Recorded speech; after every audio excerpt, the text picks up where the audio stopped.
You can start whenever you're ready. Okay. Well, I'm Erin Wieringa, and I'm going to be teaching you about asthma today. Asthma is a disease of the airways that causes them to narrow and swell, producing mucus, and that makes it harder to breathe and calls for wheezing and coughing.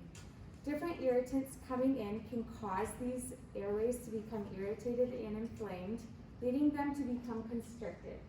As you can see, there is an airway of a normal person without asthma, and as inflammation starts to occur, the airways are more constricted and filled with mucus, causing it harder to breathe.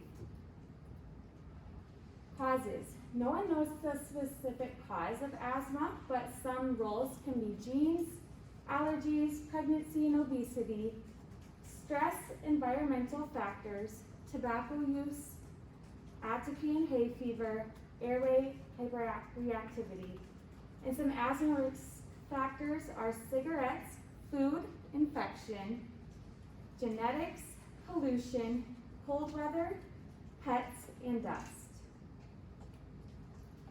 Some major symptoms include airway blockage, and that's when you breathe as usual. The bands of muscle around your airways are relaxed and air moves freely, but with asthma, your muscles tighten, and so it's harder for air to pass through.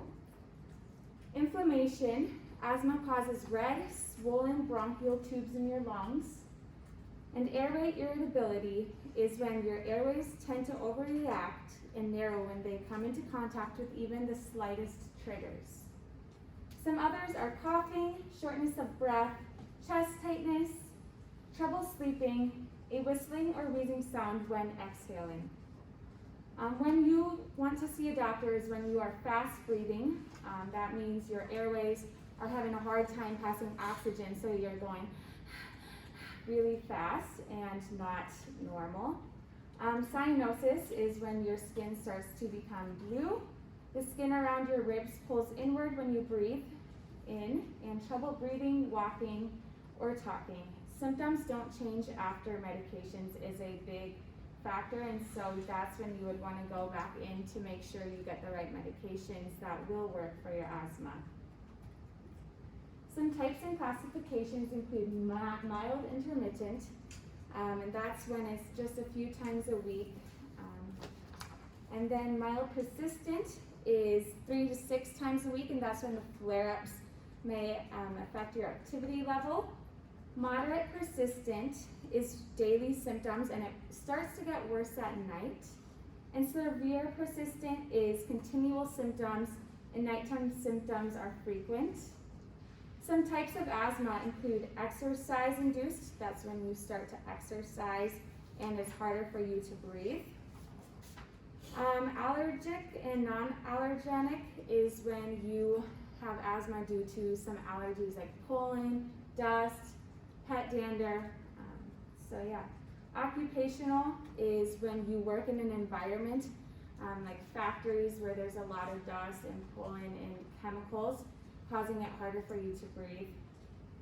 Eosinophilic is when you have a high level of white blood cells called eosinophils, and this usually affects adults between ages 35 and 50 years old. Nocturnal is when obviously it worsens at night. Aspirin-induced asthma is when you have asthma symptoms when you take aspirin. And cough variant, it's unlike the other types, and it's the only symptom of this kind of asthma that is a long-term cough. Here's another picture reflecting what a normal airway looks like. And then obviously when inflammation occurs and excess mucus, your airways are constricted and it's harder for air to pass through. Diagnosis. You will have a physical exam. This is where your doctor rules out whether it's a respiratory infection or COPD. You can test to measure your lung function.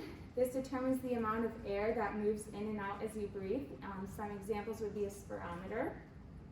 And a methylcholine test, it is a common asthma trigger, and so if you react with your airways, it will slightly narrow, so more than likely you will have asthma.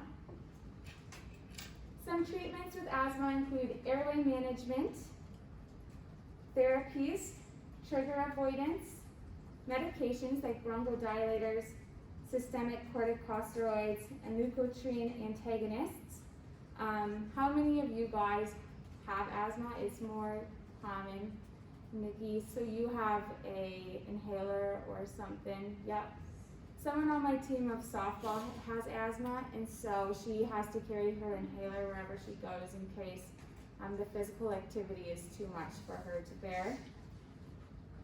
And ventilation is only a factor if the case is very severe. For your prognosis, there is no cure, and over 300 million people worldwide and 22 million in the US alone struggle with asthma. It affects all ages, but it is mostly common in childhood, and it usually affects up to 6 million children in the US. And also it depends on the type. There are some types that are more severe and will cause death, but then there's other types that you can manage and you can live with. And for your follow-up, you can have your annual checkups and notify the physician for changes if your medications start to work. That's a good sign for you to come back in, and we can put you back on a different medication that will work for your asthma.